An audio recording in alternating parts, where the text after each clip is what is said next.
So not only do customers get these sort of one-offs, Brian obviously has spares for tour.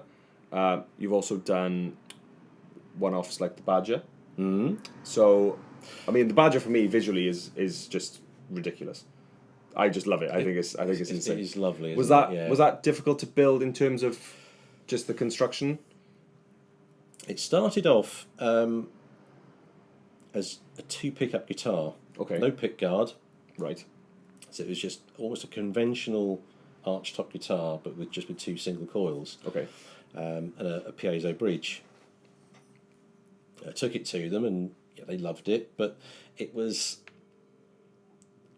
They couldn't live with either sound. If one would have been great, they could have lived with the other one, but it was not quite right in either parts. Okay.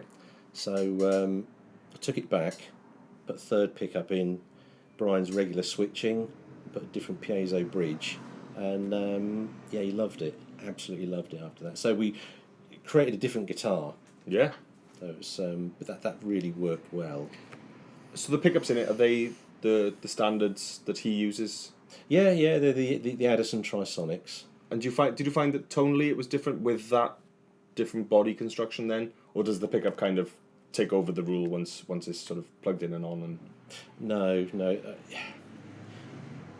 To be honest, I'd never really A-B'd them. yeah, no. Yeah, we put the pickups in. It sounded great. Yeah. So it's it is what it wasn't meant to be a replacement for the Red Special. It is meant to be a different guitar. Yeah. So there's almost very little point in doing something like that and getting it to sound exactly the same. No, So exactly. it's got its own voice, but as far as how different it is, it's not something we've ever really explored. No. And that one is for Crazy Little Thing, isn't Yeah. it? So that's hence why the piezo is in there for that acoustic sound. But we completely changed it after that. So it's got the formed pick guard. Oh yeah, of course. Yeah.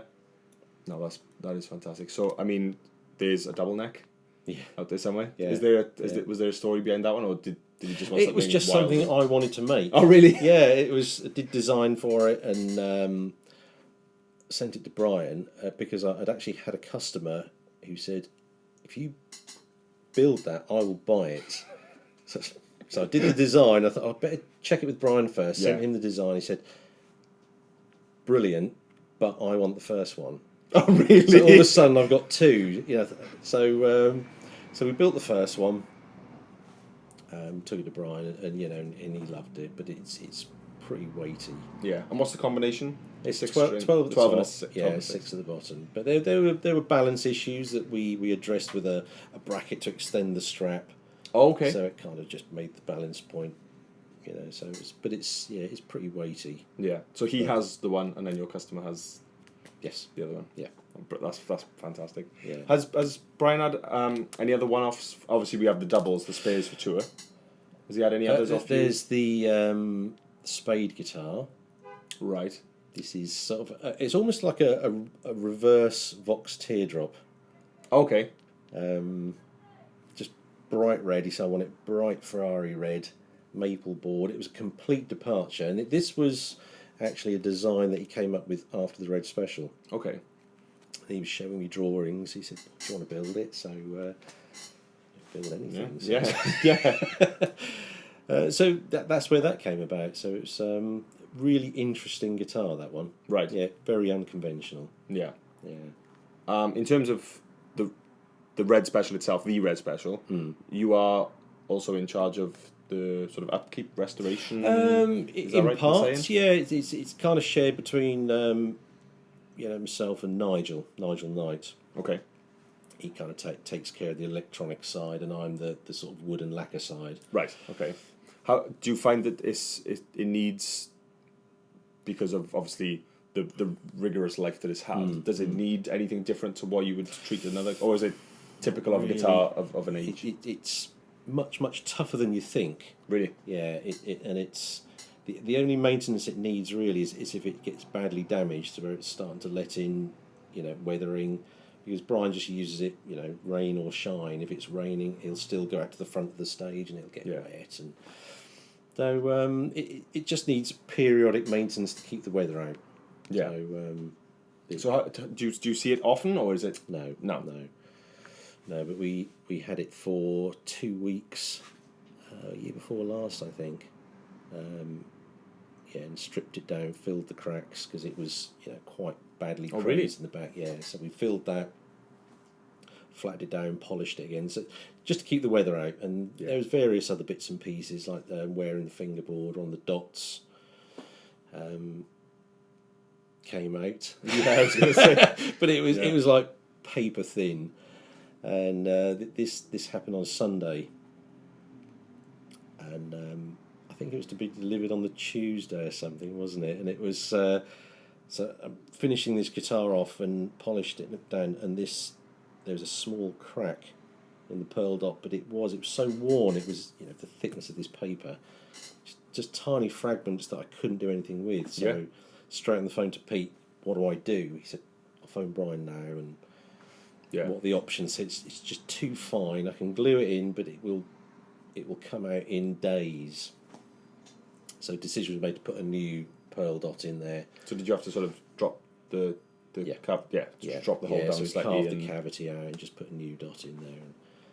But yeah, it's amazing. Heart-stopping, that one. Yeah. And it's it's not just, we could talk about Brian probably forever and a day, but it's not just Brian May that you've done work for.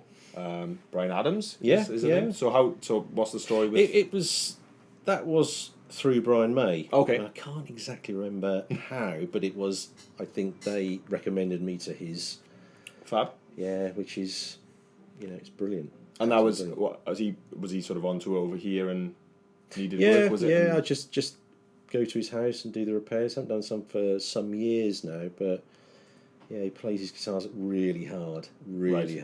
Yeah. So just occasionally go over there, set the guitars up, and I would set them up and think, oh, this is great, and he would pick it up and just bang, buzzes all over the place. So the actions have to be high. And, okay. Yeah. The Red Special, the RS Transporter, to go back to the Brian May thing. Obviously, in terms of respecting the design, you can't go crazy. But have you got any ideas or any plans, or has anyone approached you with any plans to do anything different that you can say about, that we can talk about, that wouldn't harm you in any way? I've got so many ideas. I'll keep them to myself. I would, yeah. I would, definitely. Yeah. There's two very, very interesting ideas. But really? They're based around the Red Special. That's brilliant. You're going to have a lot of people just sort of... Well, possibly. That's good. That's what you want, definitely. Yeah.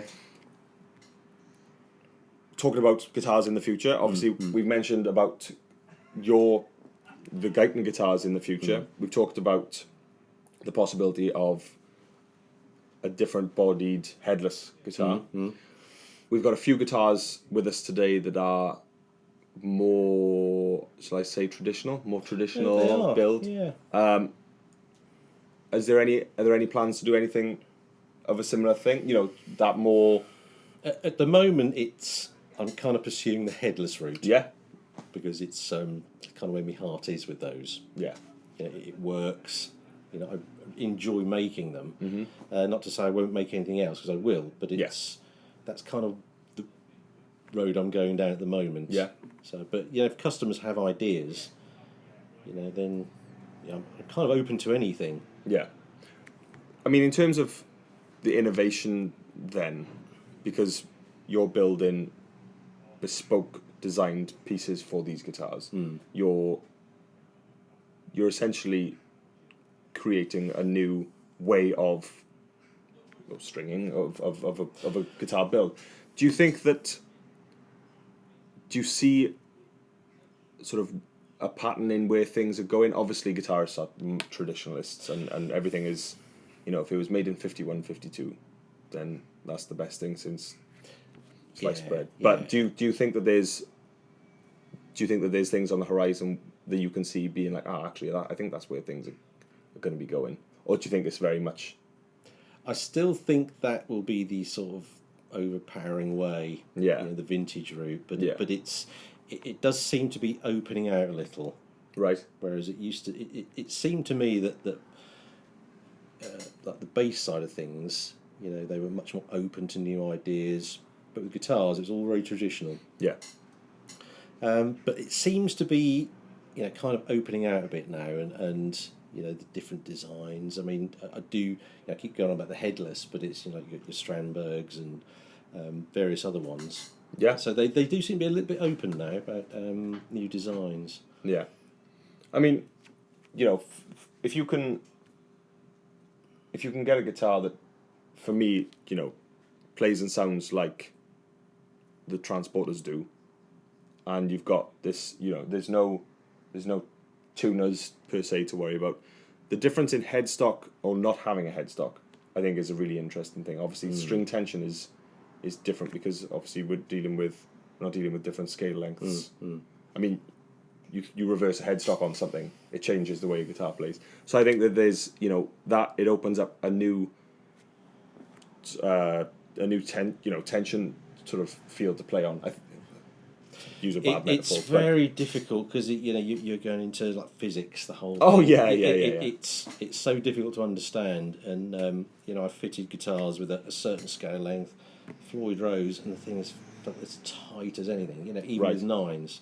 So it's you change a bridge and the whole feel changes. Yeah. So it's not something I've gone into, you know, like the physics of it, but if it feels good, well, that's what counts. Yeah. You know? Yeah.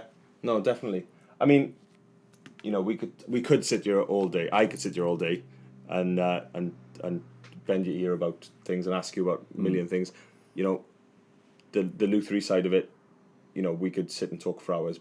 But I'm going to let you go and get ready for tonight. Yeah, brilliant. It's been an absolute pleasure to talk to you. Meeting you for the first time, and tonight's going to be amazing. For those of you that haven't made it, because this is going to be after tonight, so you'll be in the future. If you didn't make it to our night, then we're going to have a highlight reel there for you, and you'll be able to see all these guitars. We're going to do a sort of a little gallery. Tom and I are going to do a little walkthrough of everything, and you'll get to see how they sound as well.